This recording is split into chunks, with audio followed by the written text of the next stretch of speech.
So today we're going to talk a little bit about a data structure in computer science known as a weak heap. But before we get into the meat and potatoes of what a weak heap actually is, I think it's important to discuss a little bit of the history about how it was founded. Weak heaps were actually founded by a professor at the University of Central Florida, Professor Ronald Dutton, in 1993. And his aim was to find a variant of the classic heap sort, and he did so by combining aspects of heaps and binomial heaps. And by restricting their constraints and relaxing them, he was able to create a data structure that approximately lowers the amount of comparisons needed in order to do a sort. Now, what actually is a weak heap? Weak heaps are heaps that maintain certain property or constraints. The first property is that the value in any node is at least the value at any node in its right subtree. As you can see in the example, 42 is larger than 27, its right child, and likewise 27 is larger than 16, its right child. However, it's important to note that this property does not maintain with left children and left subtrees.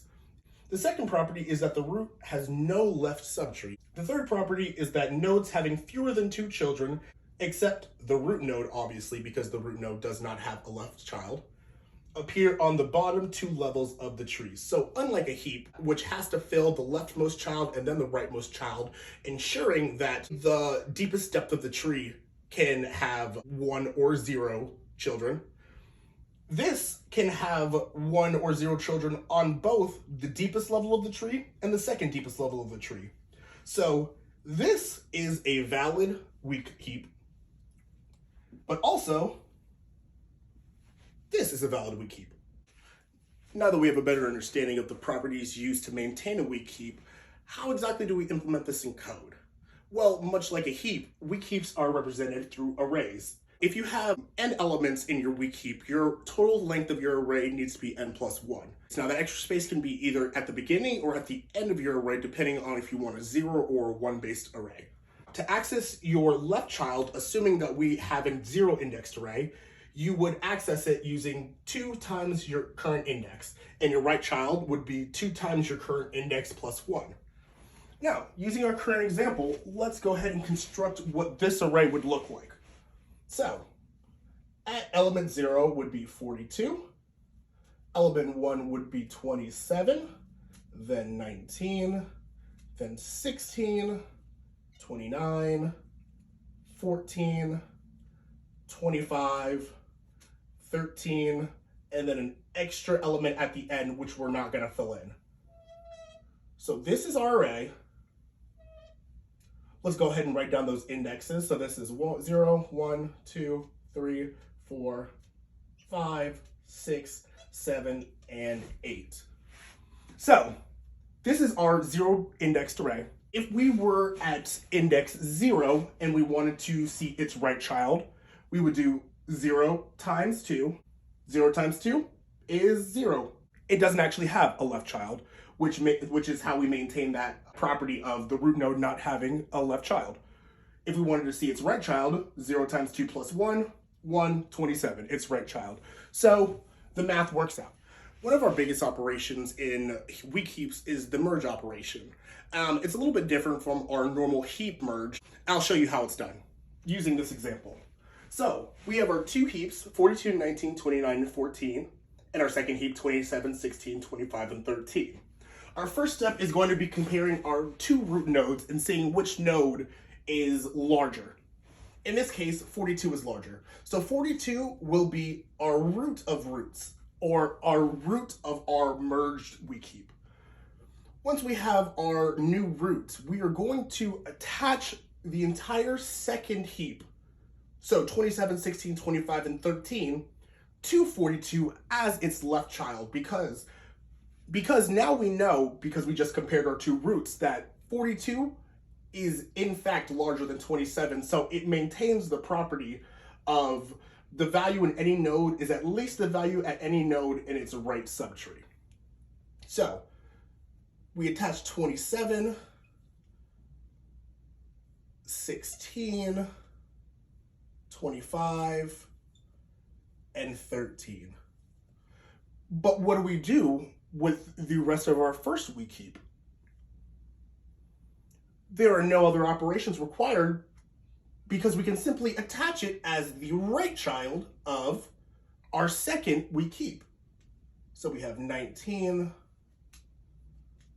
29, and 14. But why can we do this?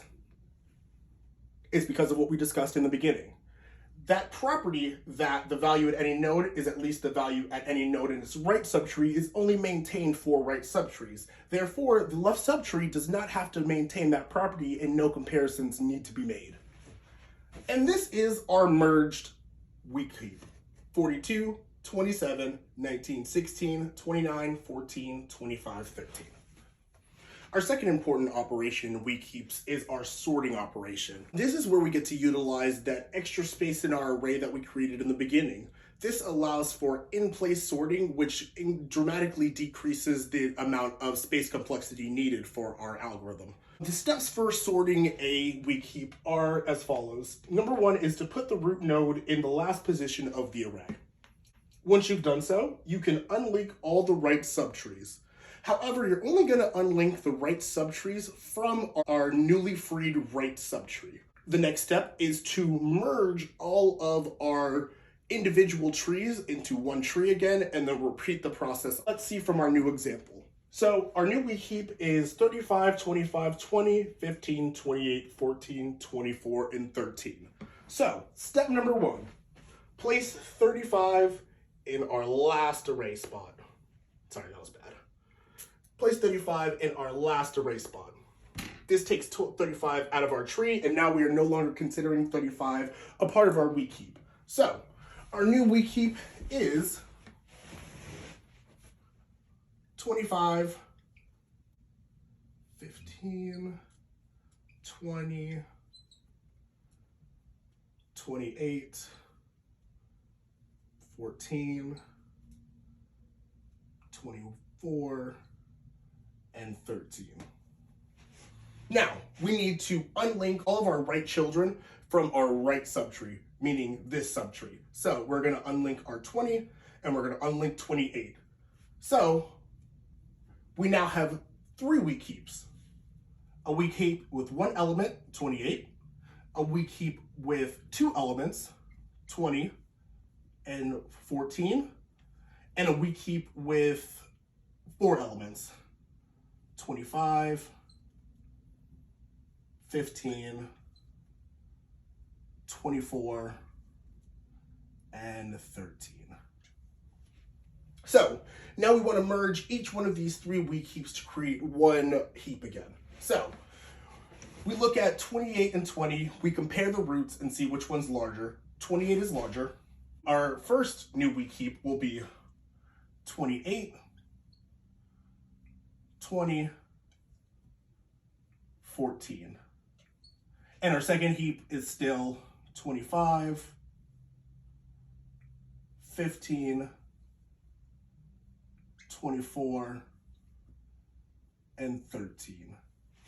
Our final step before we remove the next max from the heap is to merge our two weak heaps to make one heap. So our first step is to compare the two root nodes to see which one is larger. In this case, it's 28. So 28 becomes our new root node. Our second weak heap becomes the right child of our root node. So all 25 and its children becomes 28's right child. So 25, 15, 24, and 13. Now, what happens to 28's children? Well, they become the left children of 25, our smaller root. So 25 gets a new left child, and it is 20 and 14. And this is our new weak heap. Now, what do? We repeat the process.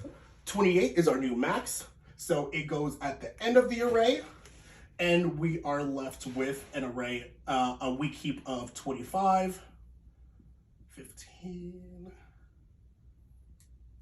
24, 13,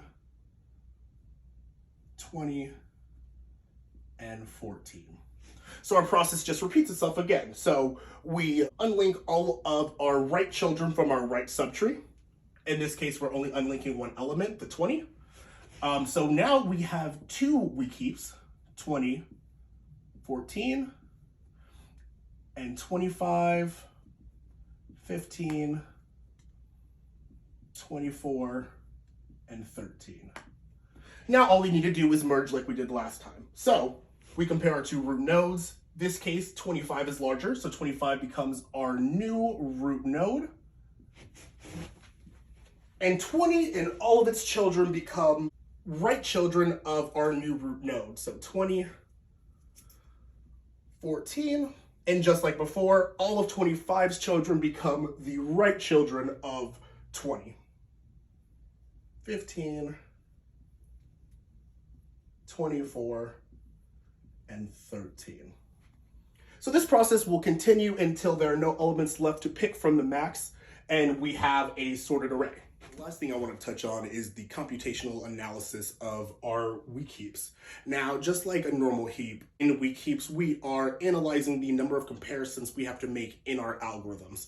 Our worst case base is strictly less than n-1 times log n plus 0.086013n, while our expected value or our expectation of the amount of comparisons we're going to have to make is approximately n-0.5 times log n minus 0.413n. Now, I think we're running out of time, so I do not think I have enough time to explain how we get these numbers, but thanks for joining us. I hope you learned a lot about computer science.